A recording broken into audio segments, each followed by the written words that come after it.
Hello and welcome to Personable, a podcast focused on speaking to the world's best, enabling you to become the best that you can be. Today, I'm honored to be joined by Tom Hyland. Tom is regarded as one of the greatest blackjack players of all time, including being in the 2002 Blackjack Hall of Fame. He has built one of the most successful teams of all time and has been banned at some of the major casinos in the world. He has successfully won legal cases to show that card counting is in fact legal. He's been held at gunpoint, had his winnings stolen, and intimidated numerous times. But his story proves that the house does not always win. I feel hugely honored to have Tom today, and I'm very excited to get into his story. So Tom, what led you to blackjack? And how did you get into gambling in the first place? Well, it was kind of, first of all, thanks for having me. And it was kind of accidental. I was at college in Ohio in the middle of the winter. I was in a small town. There wasn't a lot to do around there. My roommate and I were just kind of walking around the mall. We saw this book in a bookstore called Playing Blackjack as a Business. And it had a nice, colorful cover. So we picked it up and we started looking through it. And we weren't, neither one of us were math wizards or anything. And if it would have been real complicated, we probably just would have discarded. But they had all these nice colored charts. And we started looking through it, and it was fairly easy to understand. We started practicing, and we just turned 18. And when I was from New Jersey, and the gambling age was 18 at the time, and we started practicing. And then when I went back home for break, started to go to casinos and started playing with small stakes, and we started learning, and eventually one thing led to another. I figured I'd do this for a little while to make money and then go on and get in a regular profession, and still doing it today. Did you start gambling at a young age, or was it only really when you were 18 and you found that book that you started off? I enjoyed gambling. We did all kinds of stuff when we were kids. Played a little bit of cards. We pitched coins against the wall. We, bet on sports, different little things like that. It was never, I didn't spend a real lot of time doing it, but dabbled in gambling probably since I was a little over 13. What were your parents' view when you started gambling? Because I'm sure that if my dad saw me gambling and starting to bet quite large amounts, he wouldn't really approve. But I was wondering what your parents' stance was at the time.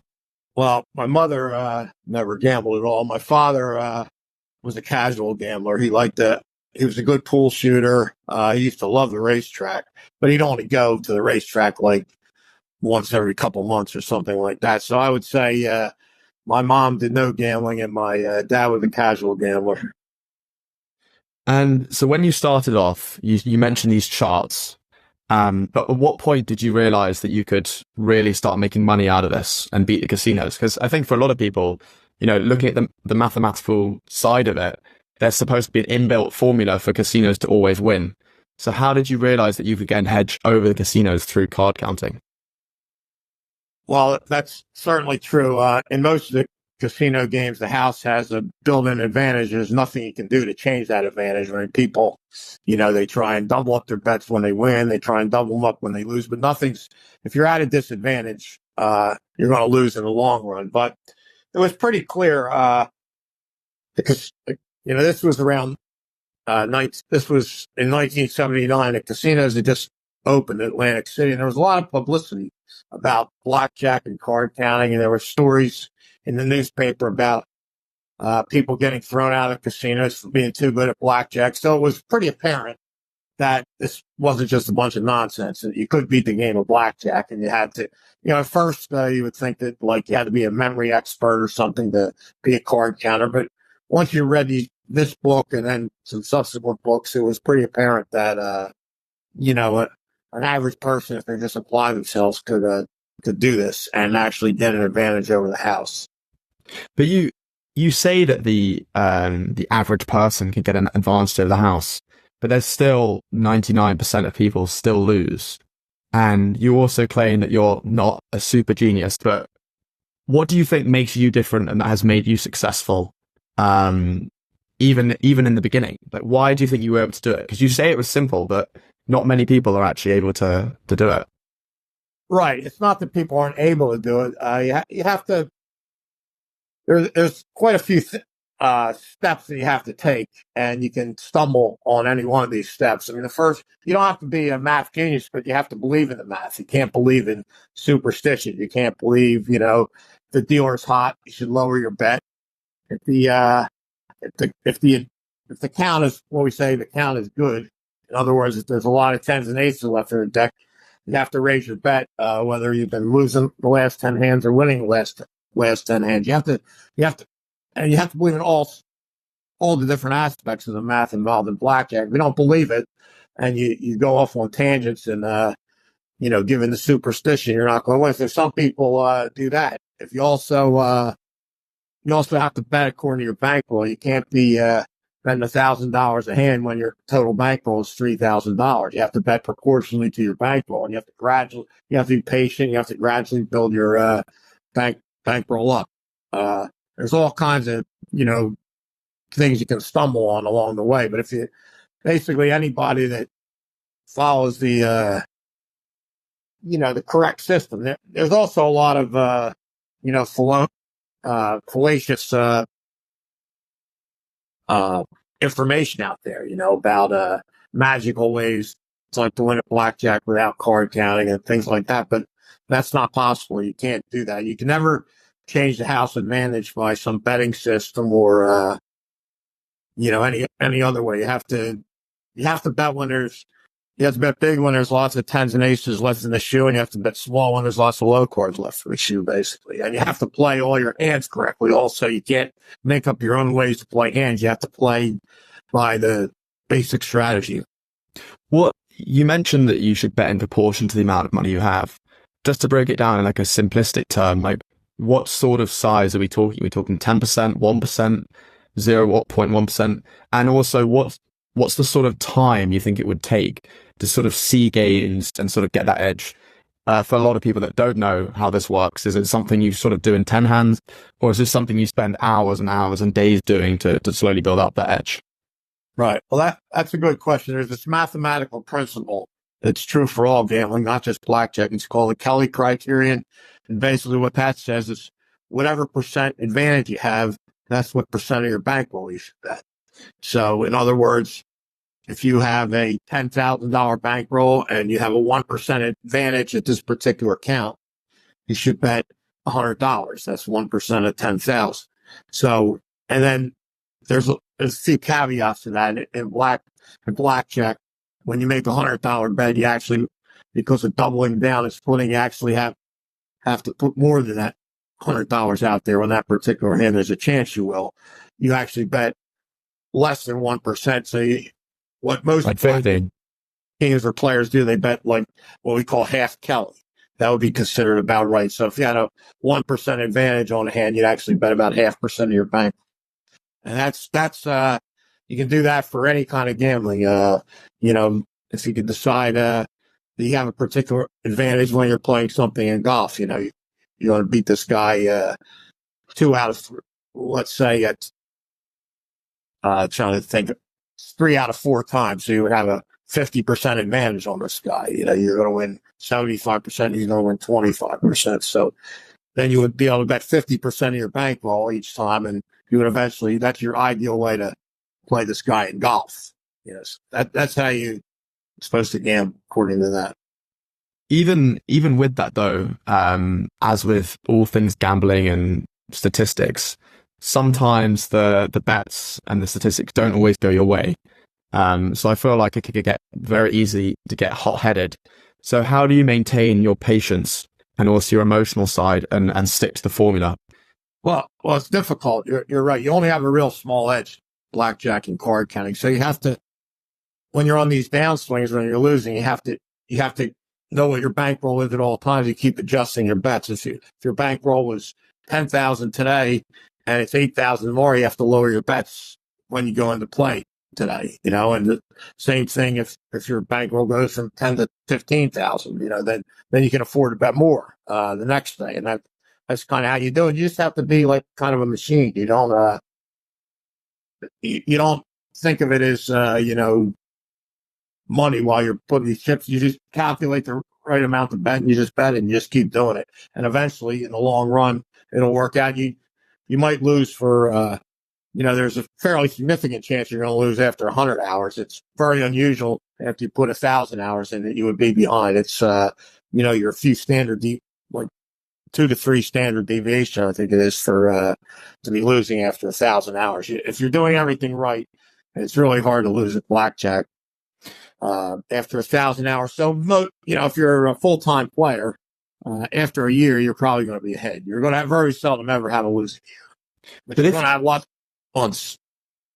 If you put in 1,000 hours, though, correct me if I'm wrong, I feel like the casinos and the people watching over you have got very good with their cameras and identifying what people look like. So if you spent 1,000 hours in a casino, surely there's a higher chance that you get caught. So how do you maintain this sort of disguise amongst casinos and still be able to play when you're putting in so many hours?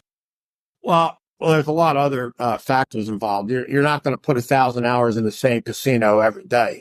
And it also depends how big you're betting. If you're betting small, let's say your biggest bet is $200, you're going to easily be able to get 1,000 hours in. They're not even going to notice you most times. You're going to be, betting. You're going to be, so to speak, under the radar. And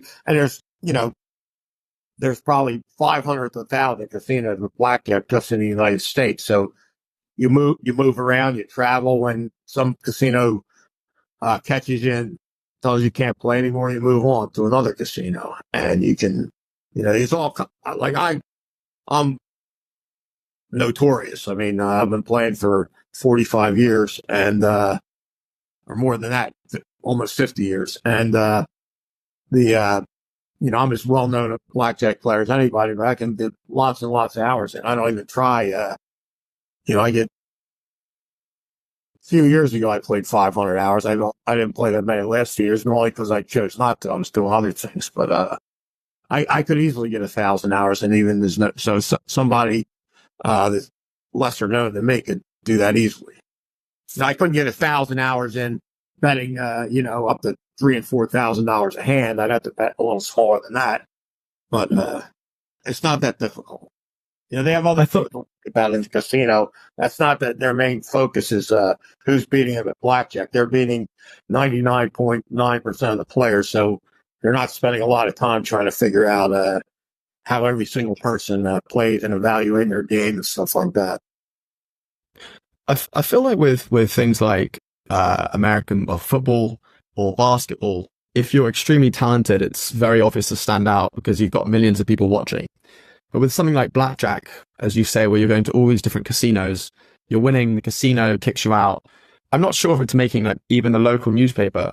So how did you become so notorious and sort of gain such big traction throughout America, and people know just how good you are at blackjack? It's not really how good I am. Blackjack's not like poker or basketball or golf where there's, superstars and then there's, good players and great players and average players. Blackjack is kind of cut and dry. Once you learn it, everybody's about the same. Once you get skilled, like some random guy sits down on my table and he's a card counter, I'll realize it within 5 or 10 minutes, and he'll make all the same plays I'll make. I might make one mistake every 40 hours, and he might be a little better than me. He might make that one mistake every 35 hours or something like that, but we're basically going to make the same plays. And if we have the same bankroll, we're going to be betting similar on all the different hands. So it's the way I got notorious is I was kind of indignant when I started out, when casinos had thrown me out, and they used to have us, they used to do this thing in New Jersey where they arrested you for trespassing if you kept coming back when they told you not to come back. And I felt that was wrong, and I had the right to come back there. And so I went on some radio shows and TV shows, and, I would be discussing it. And eventually, this other guy that was even more of an activist than I was, he was very famous Ken Houston. He won a court case in New Jersey. Now they're not allowed to tell you can't come in the building just because you're good at blackjack.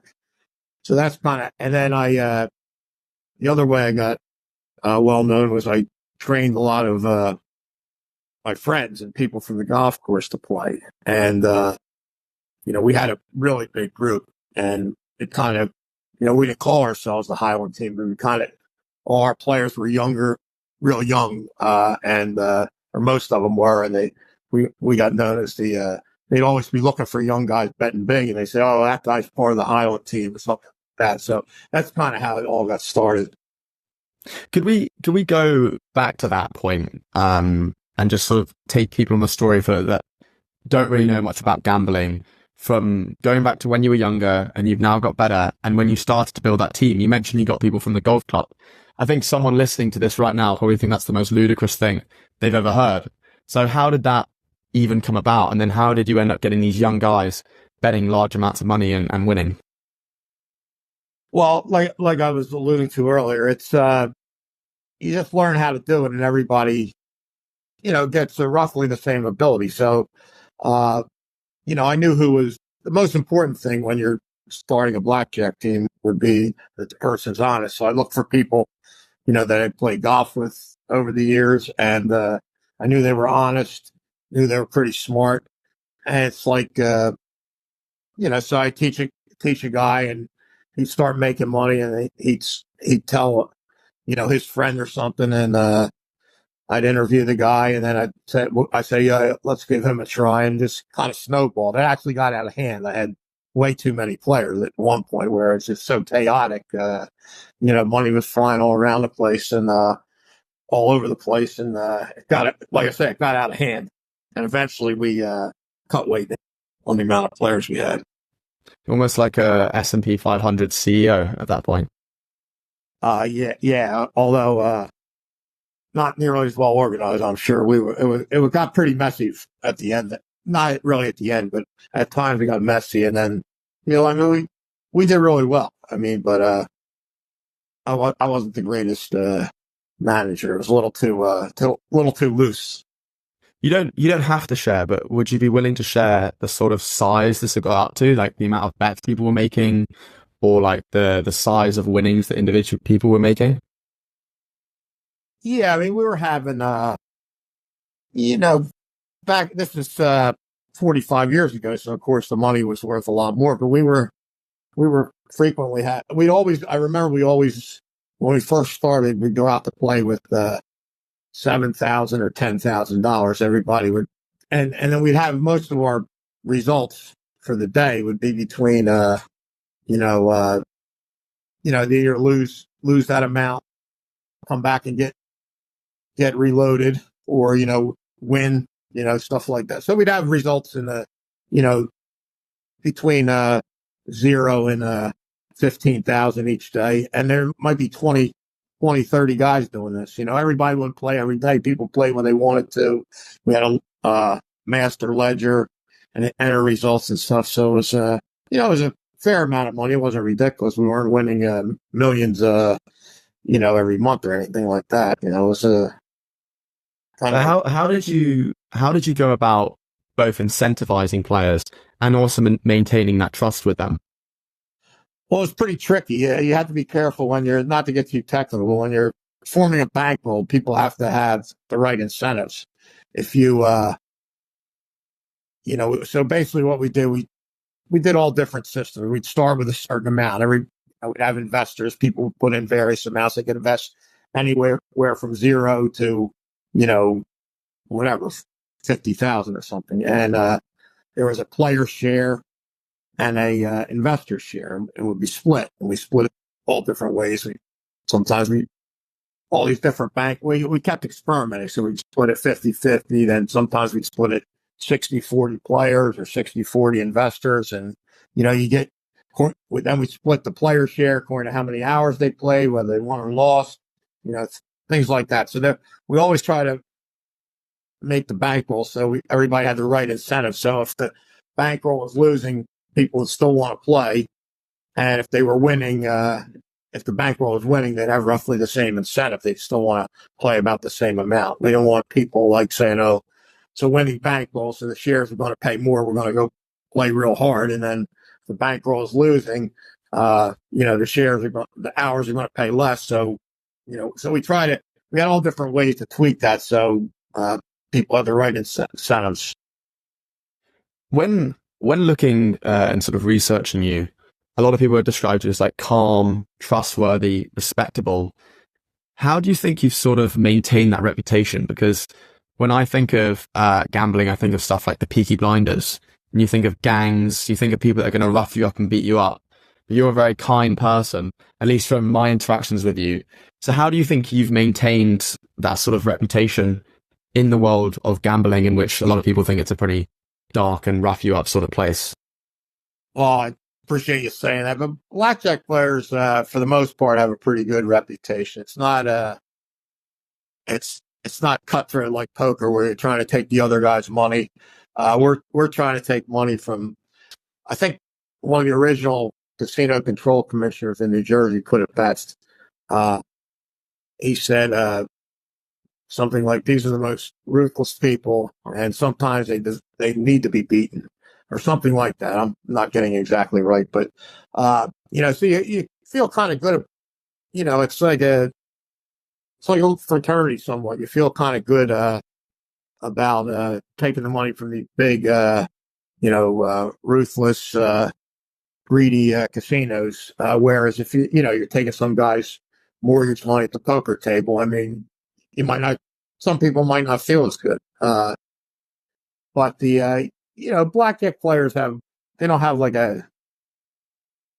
probably the most famous blackjack team is the MIT blackjack team. I mean, that's kind of the image blackjack players have, more of a clean image than like a backroom gambler or something like that. And I don't think I don't think I'm unique in the blackjack world. The only, I consider myself fairly nice, but I'm not the nicest guy in the blackjack world. There's lots of nice guys out there, or girls. As well as you saying that and you being respectful and being kind, there still is a dark side to the way that casinos behave. I mean, even in my introduction, through researching you having a gun to your back, your winnings stolen, and that happening numerous times. I was wondering if there are any stories that you could share of instances of this sort of thing happening, like you winning and then people trying to take it away, or people trying to threaten you with violence. I read about something that happened in the Bahamas, but there might be other stories. Yeah, thankfully, it's pretty rare. I mean, casinos are nasty to me a lot, but there hasn't been that many incidents like the one with the gun. The one with the gun was in St. Kitts, where I was playing at this casino, the Royal St. Kitts, which was the only casino in St. Kitts at the time. And the owner took a liking to me, and it was a small casino. And I was playing golf with the owner during the day, and at night, he was there sweating the game. He's watching, whether I'd win or lose. And after about the fifth or sixth day, I won about 30,000, and you couldn't believe that I had been there that many. The casino was used to winning, and particularly in these islands, they had usually inexperienced players, and the casino would win from almost everybody all the time. And he couldn't believe I kept winning, so he did a little research, and he found out who I was, and I was a professional player. And that's when and like I said, we had become pretty friendly. He asked me, he said, "Oh, you're going back to New Jersey tomorrow, aren't you?" And I said, "Yeah, Archie." I said, "I'm leaving tomorrow." He said, "Would you mind coming to my suite and taking some back to give to my friend in Philadelphia?" And I said, "Oh, no, I'd be happy to." So I went to his suite. That's when he sat behind his desk. He reached in a drawer, and he pulled out a gun. He pointed at me, and he said, "I need to get the money back that you won." And I said, he says, actually started reading like the information you got from this detective agency saying that it was professional. And I said, "Archie, I'm not doing anything wrong. I'm playing fair and square." And I said, "I won the money fair and square. It's not all my money. my friend and I, we put our money together and, we go play blackjack and we try and win, just like you're trying to win. And he said, well, you're giving me my money back. I said, no, I can't do that. And he's pointing this gun at me. And I said, I'm not giving your money back. He said, well, come on with me. And he stood up and he got me out of the chair and he started poking me in the back with the gun. And we're walking down this dark path. And I said, Archie, I said, I changed my mind. You can have the money back. And so he said, oh, it's a good choice. I guess maybe he was bluffing. Maybe it cost me $30,000, but I agree with that. I think it was a good choice. But yeah, you wouldn't have wanted to find out, right? So he that's all your bankroll. That's all your bankroll on there with your life. It's no 1%. Right? Yeah. So anyway, we went to the. He knew I had a safe deposit box at the hotel front desk. We went to the front desk. We went in the room where you open the box, and he says, "Count out 30,000." I said, "Archie, I think I only won about 29,000." He says, "Okay, count out 29,000." I gave him 29,000. He says, "Okay, have a nice trip back," and that was basically the end of it. And I made calls to lawyers when I got back in the States, and they looked into it and said, "I don't really think you can get it back." Then, it would cost a lot of money to try and get your money back. They said, just write it off. So the thing I don't understand about casinos is how they're able to act in such a boisterous manner. Like, were they previously allowed to lock people up and rough them up and just take the money? And, if the casino wins, great. But if they don't win, then, they try and keep you there. Why have they been given so much power? Have they got the politicians on their side? Is it strong lobbying teams? Is it just the way it is? And can anything be done to change that? Yeah, well, they were never really allowed to do it. They just did it. And they had lawyers and they had politicians and they had, they could tie you up in court. You could accuse them of, they take you out of view of the camp. Back nowadays, it won't happen. There are cameras everywhere, but they used to be able to take you out of the view of the camera and just, they do anything to you, punch you in the face, whatever. And they'd say, oh, he assaulted me. He assaulted the officer. He assaulted the security officer, which is, that's what they said with me. And I had a time in Louisiana where that's what they said. And then we actually got the tape and they settled real quickly. They just paid me. They got me arrested. And they, I was locked up for like 6 hours. And then when I got out, I sued them and they said that I'd assaulted the security officer. We had luckily there was a tape of the entire thing and the entire incident. And they just settled as soon as they saw that. Do you think there's people locked up in jail right now that have faced serious repercussions because casinos have just lied about what happened? I'm not sure about that. There's, I don't know of anybody that's, in the past, probably, but I don't really know of any people that, there's people that got caught cheating, that legitimately, but I don't think there's really, a plethora of, people in jail for, with unjust charges from the casino. Usually, I'm trying to think. I really don't have any. I know there's been people who spent 3 or 4 nights in jail unjustly and stuff like that. They eventually won. They eventually won the case, and then they may have sued afterwards or something like that. But thankfully, this stuff is really rare these days. I mean, it's usually the casinos are pretty nice when they tell you can't play or something like that. You mentioned before that the casino had a photo of you. I was wondering if you could tell us a bit more about this detective agency. Is it called the Griffin Detective Agency, and what your thoughts are on it? Right. There's all these different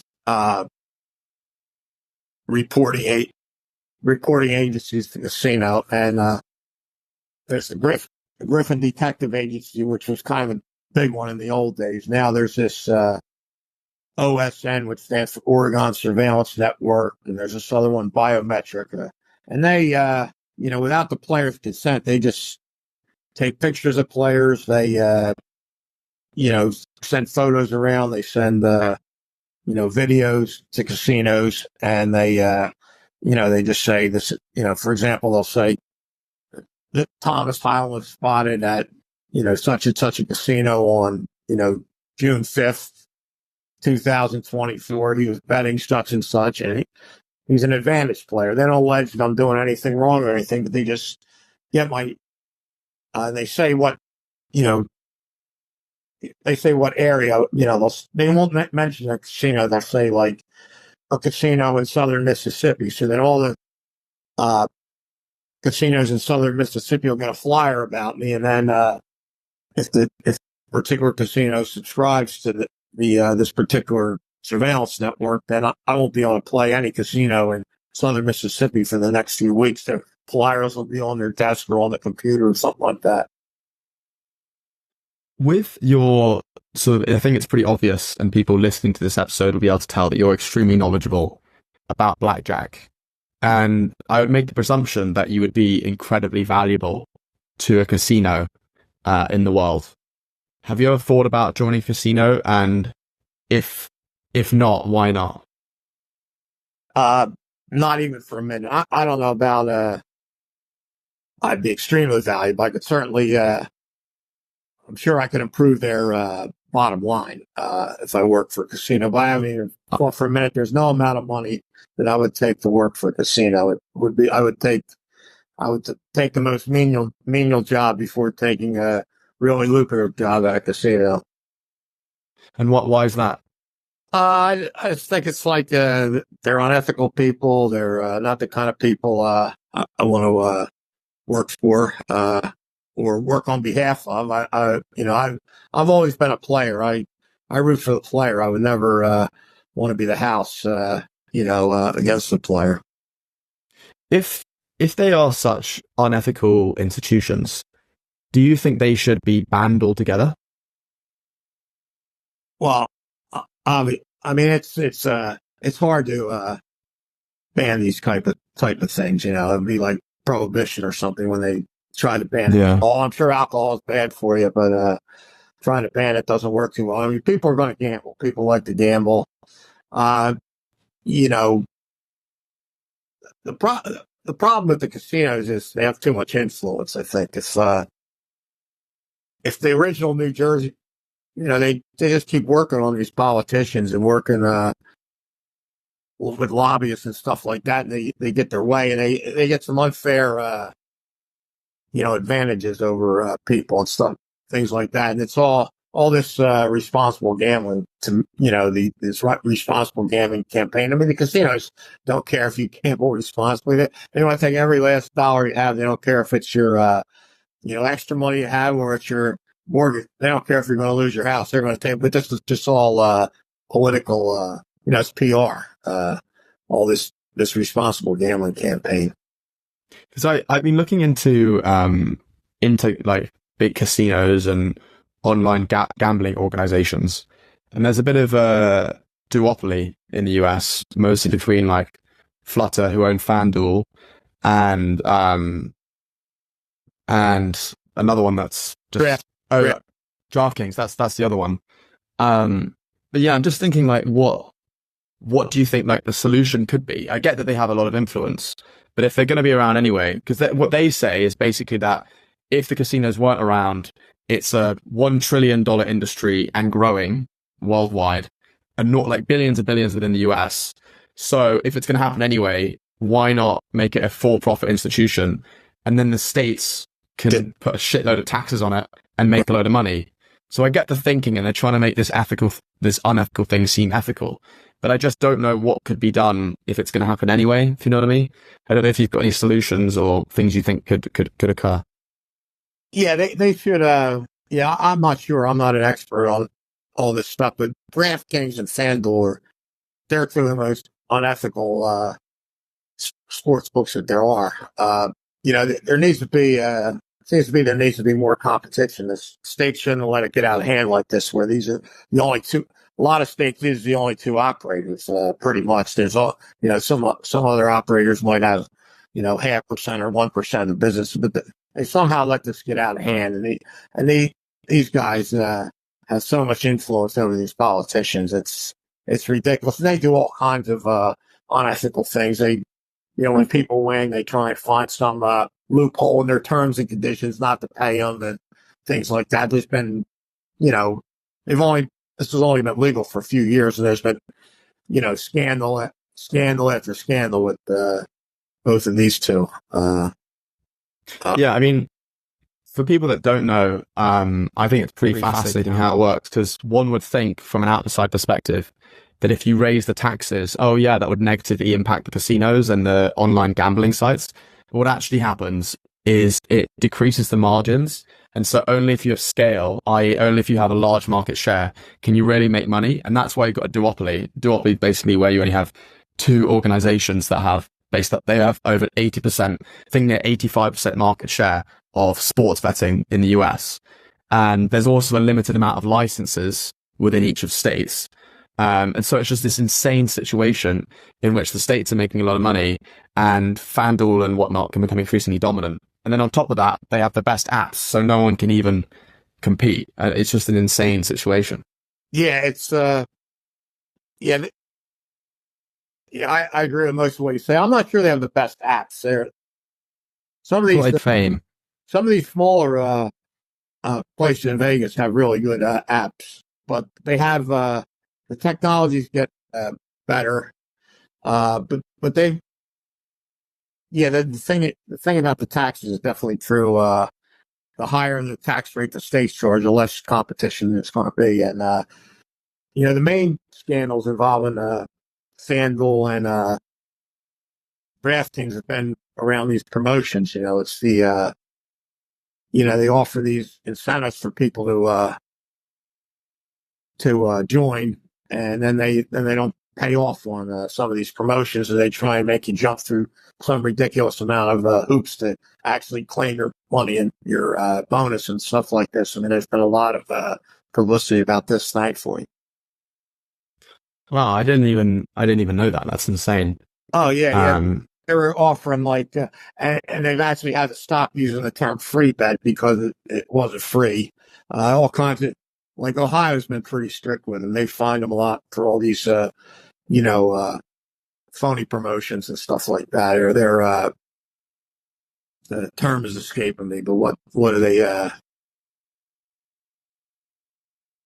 I'm trying to think. When they offer you one thing and they give you something, a lot less than that. Well, they're like, I don't know. I'm not sure. It's kind of hypocritical, to be honest. Yeah, they're offering you like a $2,500 free bet, and really it's only worth it looks like you're getting $2,500 for free, but you're really getting more like 200 or something after you jump through all these different hoops. It's almost like I don't know if this is a term, like a shadow offer. Like they're making it seem like you got this, but in reality you got a lot less. Right. But yeah, I also think it's pretty insane the links that they have with mainstream media, because it's encouraging people to get into gambling that were just sort of ordinary people. And also, they're promoting this idea of this lifestyle in which you can earn a lot of money, when most people, and particularly things like slots, they are literally computerized machines in which you are going to earn less than you put in over time. It's just the most insane, ludicrous thing to me. Right. The part I was thinking of was bait and switch. There's a lot of bait and switch going on with the, especially with FanDuel and DraftKings, and some of the other ones are bad too, but they've been the main ones with these promotions. Because you've played for such a long time and you've done well, how have you avoided getting addicted to gambling and not letting it consume your lifestyle? Yeah, I don't know. I'm not an expert on addiction. I certainly can go days and days without gambling.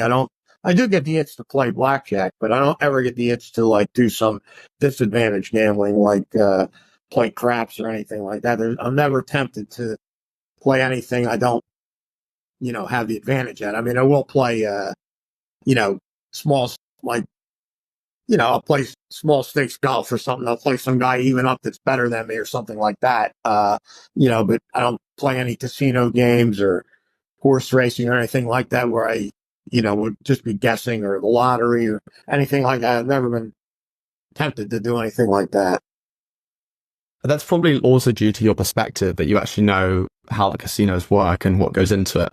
So do you think there's room for sort of an education that needs to be done on a national or international scale on gambling to make people more aware on how it actually works from a statistical point of view?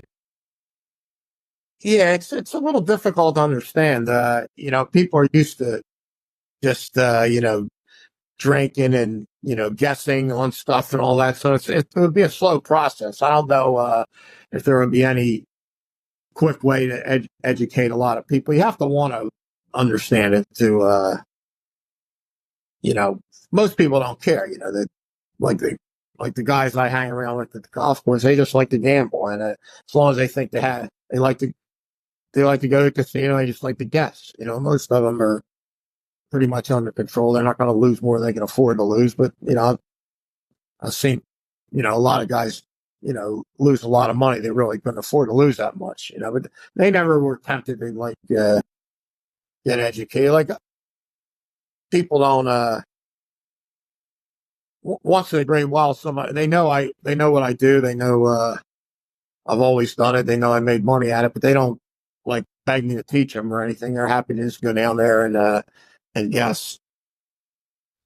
Yeah, I mean, they say, by they, I don't know who, but they say that people would rather lose all their money in at least how they play than win a little bit in gambling. Would you say that's true? Yeah, there's this fallacy that people think that you're not going to have fun if you're doing the card counting, and it's like, you get a headache if you're doing it. Whereas if you go play blackjack and just guess, you're going to have a lot of fun. You're going to have a really good time. Well, once you learn the card count, you're not going to get a headache. It's just as easy it would be hard for me to sit at a blackjack table and not keep the count. So there's a lot of, myths out there about, that would take all the fun out of the game if you play a mathematical system or something like that, so who knows? Do you think there are any comparable skills to the world of sport or business or music or anything really in life, from the skills that you've learned playing blackjack to real life and other jobs and industries, in terms of becoming the world's best? Yeah, there's certainly a lot of lessons to be learned from blackjack. You learn, and it help you in business. Most of the people I started playing blackjack with, they played blackjack for a little bit. They made some money, and then they went on to do other things. I mean, some of the I don't know if have you heard of the Blackjack Ball, which is the a gathering once a year of. Hyland. Oh yeah, you should look more into that. There's been articles in I think Forbes magazine about the Blackjack Ball, and it's a gathering of gamblers once a year in an undisclosed location in Las Vegas, and it's people that are currently blackjack players or former blackjack players that it's by invitation only. And the last one we had, I think we counted 5 billionaires at there. They've gone on to be wildly successful in other endeavors. We had a guy that ran against Barack Obama that started out as blackjack. He ran for Senate against Barack Obama in Illinois, Blair Hull. We had, Wow. there's been, a lot of these people that have gone on to be hugely successful credit, some of the values that blackjack called them for their success. Speaking of billionaires, am I correct in saying that one of the people you initially started playing out with became a billionaire? Yeah, they're actually this is a fascinating story. This guy Bill, his name's I guess I can say his name, Bill Benter. he's my age. He started the same time as me. We didn't team up originally together, but after about 3 or 4 years, we ended up playing on a team together for quite a while. But he was down to his very low on the bankroll. He was, he had a small bankroll to start out with. He moved to Vegas, Pittsburgh, and he was grinding it out. He was winning money, but not enough to cover his expenses, not enough to cover his rent and everything. So he was thinking he was going to, the next day, he was going to play blackjack and, put his hours in. And the next day, he was going to go in and apply for a job at the Burger King on the graveyard shift, cleaning the deep fryer or something like that. That was going to be his main duty, is to keep the fryer clean and, clean up around there and all that. And that day, when he was playing blackjack, he met this other guy who became hugely successful in horse racing, Alan Woods, who's since passed away, from Australia. He just happened to be on the table with him. And Alan realized Bill was counting. He saw he was a good player. And they met up that afternoon, and he offered to stake him. And one thing led to another. And then Bill became one of the, probably the 2 or 3 winningest gamblers of all time at horse racing. He's one day away from working at the Burger King, and now he's a very wealthy guy from, and he started out in blackjack. It's the main thing. Why do you think, you said you did, but what do you think the difference, sorry, let me rephrase that. You've also started to get involved in sports betting. What would you say is the main difference, and how do you win? We've talked about the edge in blackjack, but how do you gain an edge in sports betting? Right. Yeah, it's there's a lot of parallels and a lot of similarities, but a lot of times at sports betting, you're not sure what your exact edge is. So there's in blackjack, you always know on every hand your edge. What's your how much. Like if you bet at blackjack, if you bet $500 and you have a 1% advantage, in the long run, you're going to make $5 on that hand.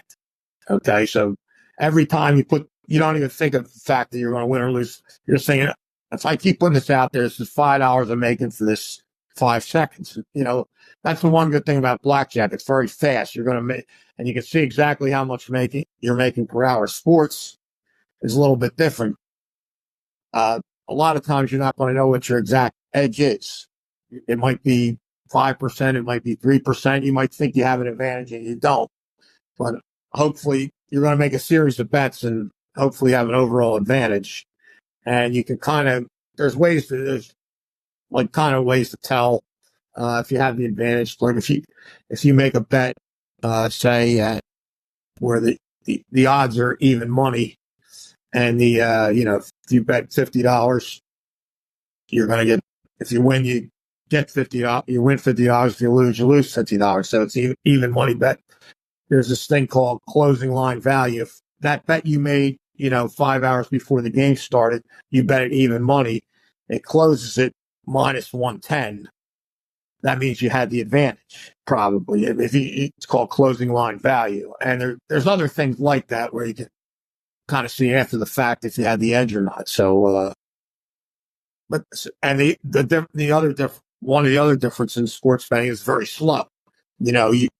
You're blackjack, you're getting 100 hands an hour. You make a sports bet, it might, it takes 3 hours to decide the outcome of that one bet. So you have to make, you have to be able to find lots of good sports bets to be a winning sports bettor. You can't just make 1 bet a day or 5 bets a day and expect to make a living. I'm told that the reason a lot of sports betting, online gambling companies make their money and can set the most accurate odds and make money and profit is because they have so much data in terms of what people are betting. And then they also have a lot of strategists being able to look at, past results, future, like predicting future results based on player performance or horse performance. But how are you even supposed to begin to compete with such a big organization as an individual, and then not only do well once or twice, but actually beat them consistently and then become a billionaire off the back of it? Yeah, it's not easy. And I'm far from an expert at sports betting. I would say I'm a semi-expert at blackjack, but I'm far from it. I'm a winning sports bettor, but I'm far from an expert. But so the sports books have a lot of advantage. First of all, they have the juice. They can if there's an even money proposition, you have to lay 11 to 10 on either side. So they're getting that's a little over 5% edge they have right off the top. So if you're just guessing, you're going to lose 5% of your money right off the top. So that's one of the advantages you have. The other advantage they have are, like you said, they have a lot of data. They have experts making these lines. But some of the advantage the bettor has is they have to post a line on every single game. They have to post, in order to gain interest, they have to post all these exotic bets on all these different games. Like on the Super Bowl, they might offer 5,000 different bets. Who's score first, who's the first guy to catch a pass, et cetera, et cetera. And they're going to make mistakes. And then you also, another big advantage is you have as bettor is you can line shop. You can go around looking for the best price on a particular, game or proposition. So that's how you can whittle down their edge and eventually sometimes get it in your favor. But there's other things too. That's a very simplistic explanation. The only sort of comparison I can make between sort of sports betting, where you're trying to beat them based on data and predictions, are sort of like quantitative hedge funds, where they're trying to predict the market based on a lot of past data, and using all this data to be basically, we think the stock price is going to go this way, or we think this currency is going to go this way. But I'm very surprised about your edge and what you've been able to do, as you attribute it to a lot of reading books and meeting the right people. But why are you so open about sharing all this information about how you're winning? That's the bit I don't understand. Like, if you're winning and you're making a lot of money off it, why share this with other people as well? Does that not enable casinos to try and combat against what you're doing? Well, I'm not really giving anything valuable away. It's already out there, Mark. There's all kinds of books that give a way better explanation of how to beat sports and how to beat blackjack than I'm giving you. I'm just kind of giving you a very simplified overview. There's information out there. People can't. There's really smart guys that could have kept stuff in themselves and probably made more money longer. But they want to write books. They want to share. It's I didn't. There's one book. There's this called The Logic of Sports Betting. It's going to tell you all kinds of ways to win, but you have to study it, practice it, and you have to actually put it into action. Very few people are going to do that. They want to drink beer and watch the game. They don't. It's not. There's all kinds of good books about beating sports out there. Good things on the internet, and there's this thing. There's a podcast called Unabated. There's a thing. You can buy stuff from all these tools you can buy from Unabated. It's some really famous, the most famous Super Bowl bettor. This guy Rufus Peabody. He's got this. He went to Yale. He's really smart, and there was no reason for him to publish all this stuff, but that's what he wanted to do. He wanted to try and help people. He wanted to try and sell some stuff, and all that stuff is everything he writes or publishes is true, and you can do it, but you have to have discipline. It's not that easy. You're obviously very well connected in this space, so you'd be able to know who the top gamblers are, the top blackjack players are, the top sport betting players, whereas a lot of people from an outside perspective would not be able to tell. Are there any common personality traits or things that these people have in being a professional gambler, or are all these people just different people with different traits, with different levels of intelligence? Yeah, that's a good point. There's a lot of hucksters out there. There's a lot of guys selling picks that act like they have inside information, and they're mathematical geniuses. So you have to, it helps me I can kind of tell who the hucksters are and who the smart people are. Where if you weren't in this space, you wouldn't really you wouldn't really know. But yeah, there's So what was the question? What common trait? Well, the sports bettors, the guys that are really good are really, really smart. They're just, some of the stuff they can do very advanced math and stuff like that. I mean, it helps to be, you don't need it as much as blackjack to, you have to be able to do, advanced math is a big help in evaluating all these different propositions and stuff like this. I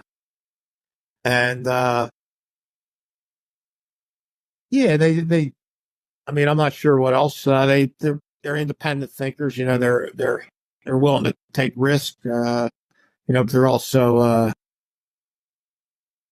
not wild men either. They're going to be patient. It's probably a discipline. Things like that are real helpful in all these kind of endeavors.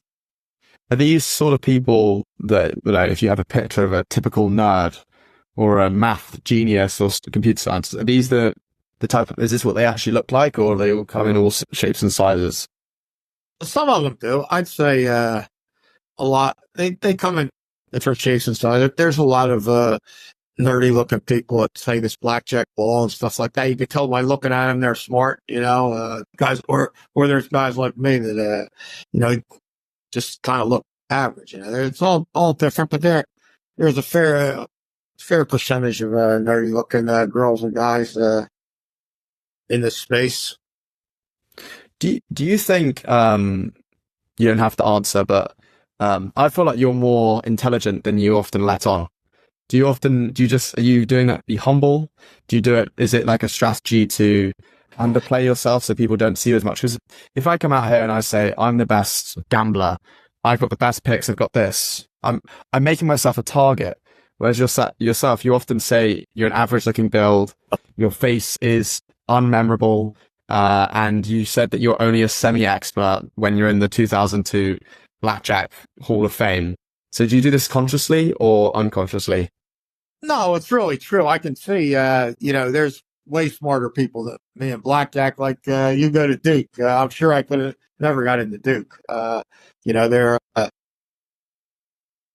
There's really, really smart people, and there's lots of men's people in blackjack. I certainly wouldn't even come close to, being able to get in men's. No, I'm being, I'm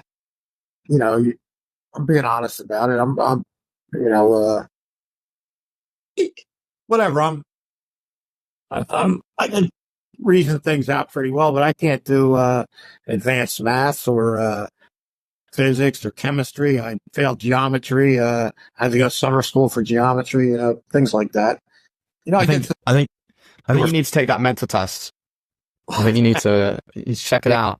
Yeah, I once bet some because I took political science in college, and I bet some guy who was about to take the bar that I could get whatever. Like I think I get 75% or to pass the bar. I bet him I could get 65 or something, and I failed miserably. So I think it might outcome on the mental test. I realized that we're coming towards the end of the podcast. I just got like 2 or 3 final questions. Sure. One of which being, have you got any advice on sort of emotional intelligence? Because I feel like being someone in this space, you've got to be very conscious of your body language. Like if you're winning while you're counting cards, you need to keep a straight face or not really show that you're winning. So I don't know if you've got any strategies or thoughts on what it takes to have a good emotional intelligence within this space that could also be applied to many other things like gymnastics and you're holding a pose, or you're taking a conversion in rugby or football or something like that. There's kind of 2 schools of thought on the black, or not, and most players are a blend of each, but there's like some people, they play what we call a lot of camouflage, and they try and put on a big act and try and fool the casino. And then there's another school, and there's a lot of these new young players from this school, which is, I was from this school in the beginning, is just kind of pound away. Don't worry about what the casino thinks of you. you can try and put on a little act, you can try and be friendly, act like you're not looking at the cards or something, but I don't go to a lot of trouble to put on a big act or worry about I just like pound away. And if they kick me out, I move on to the next casino and eventually circle back to that one and they'll forget about me or something like that. So I'm not, but there are people that have gotten a lot of, there was a book called, Turning the Tables on Las Vegas by this guy, Ian Anderson. He had the whole book was about fooling the casino and making friends. They can think you're an absolute idiot, and stuff like this, which, I've never kind of done that. Apart from saying you've never passed the bar, wouldn't get into Mensa and downplaying your intelligence the entire podcast. Yeah, but in a casino, I just sit there and play. I do try and look like the rest of the people. A good thing to do is look around at how the rest of the game is behaving and try and behave kind of like that. Don't try look at the other people that are betting about what you're betting and see how they act and try and mimic them. That's a good thing to do. But I don't go to any. I don't have any secrets about body language and how to really fool a casino or anything like that. My penultimate sort of two questions in one is there anything you would have done differently in your life? And do you have any advice for young people not sure about their career, and would gambling be an option that you'd suggest to them? Yeah, those are good questions. Yeah, I would have done a lot of stuff differently. I certainly wouldn't have been, as reckless as I was. I wouldn't have gone to all these Caribbean islands and, put it in their face like that. It was really dangerous. I mean, some of the stuff we did when we were young was crazy. Luckily nothing that bad happened. I would have been. That's one thing. I wouldn't have trusted as many different people. I did well by trusting people, but I trusted too many people. I got burned a few times. Trusting people I didn't know as well as I should have. There's a lot of things I did right, but a lot of things I did wrong. And what was the second part of the question? Would you have any advice for young people? Yeah, I've always said that. I don't know why more people don't play blackjack. It's pretty easy. It's pretty easy to learn, and you can, if you do things right, you bet according to your bankroll, you can make money. And you can do what all these other people have done. You could use it to build bankroll up and then do something, something else. You whether be an entrepreneur, open a business. It's a good way to make a lot of money per hour. Like the analogy I often use, it's like you have to be incredibly good to make $50 an hour as a poker player. From what I understand, you got to be a really, really good player. It's getting harder and harder. But to make $50 an hour at blackjack is like really easy. I mean, it's like you just have to have a modest bankroll, or when I say modest, you might have to, in order to bet your proportionate bankroll, might have to build up 20,000, or you can find better games. You might only need less than that, 15,000, and you can make $50 an hour and not really have that much risk of losing your money. So it's and $50 an hour is pretty good if you're young and starting out. It's and you can make more than that. That's not like even close to the best you can do. So I don't know why more people don't do it yet. The casinos they're not just going to give it to you though. You're not going to walk in the door after 5 hours. They're going to hand you $250. They're going to make it try and, eventually you're going to have lots of uncomfortable situations, and you're going to get yelled at by casinos or intimidated by casinos. So you have to, but other than that, it's a pretty easy way to, get started. My final question, and I ask this to every guest that comes on the podcast, is what is one piece of advice that you would give, that you would want someone to take away from this podcast? It could either be something that you have said or that you haven't said.